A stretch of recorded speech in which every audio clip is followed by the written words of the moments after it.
All right. Hello. I'm Matt Roden, he, him, and I'm a Mod 2 student in the 2105 front end cohort. And I'm Samantha Brown, she, her, also a student in the 2105 co- cohort. All right. So, FitLit. FitLit. What is it? Essentially, FitLit is the groundwork for a full scale fitness tracking app, and it stores personal data for each user and uses this data to display different metrics across different criteria. So you can see we've got a user info card, we've got a list of their friends, sleep info, and hydration info. Um, Fitlit has some awesome features and metrics that display for its users, such as their average daily hydration right here. So the water drank today, and this is unique to every user. So when you reload the screen, you can see we've got a new user named Eric. It displays all of Eric's information, and now we have a different number for water.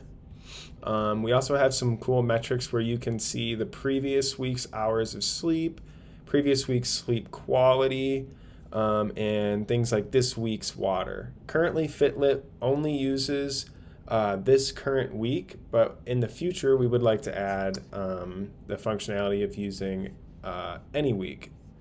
Um, so, what's happening here and where we're grabbing all this data is we're actually fetching this data from an API, and then we are using JavaScript DOM manipulation techniques to render this data how we wanted on the screen.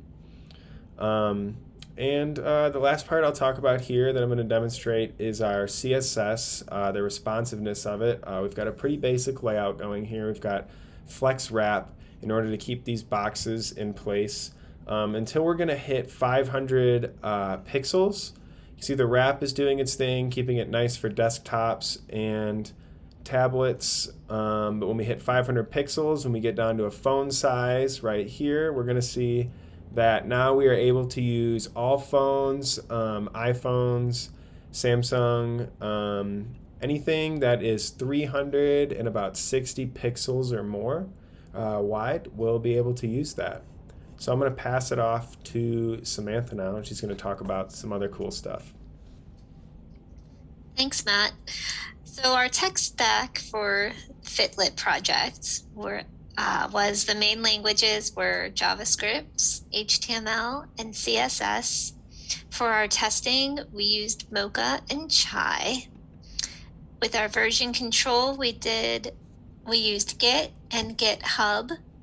In order to keep track, stay on task for our project management, we did GitHub projects for the first time.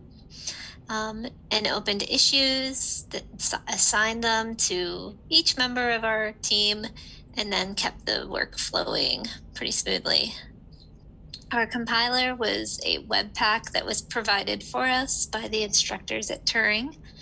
And we also used Miro as a framework for our projects.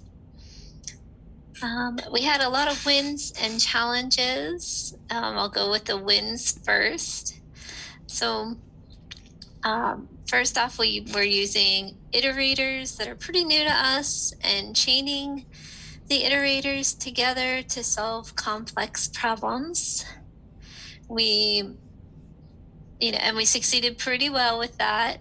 We had a mentor go over our code, and she was impressed with how many of our functions were single use. That's right. Okay. We were able to keep pretty organized as a team, keeping a good pace, working on it every day without falling too far behind. We did complete the MVP for this project, which was getting up to and including sleep data. We were successful in using the fetch calls to get our data in instead of having it hard-coded in the file. And we also made sure to take time for outside needs. So we still studied for our JS funds. We, attended our professional development courses. For challenges, getting the fetch calls to work and understanding the fetch calls was really difficult. We worked with several people over the course of probably 2 or 3 days to get those fetch calls honed in. We also had the challenge of trying to figure out how to use an update DOM file instead of updating the DOM through our scripts.js file. I think that with time or on our next project, we'll have a better handle on that. For future designs or extensions, some ideas we have are adding images and more color to the web page to make it more attractive for users. Right now, it's just a simple layout, but it could easily be transformed. We also did not get to the last iteration of activity, so we could add that data and a new card onto the site. If we did that, then we could design a step challenge that the users could compete with their friends with. So that would be a cool to implement. And the last thing we thought was using a charts.js library to display the data more dynamically instead of just having it written out in text form. Anything to add, Matt?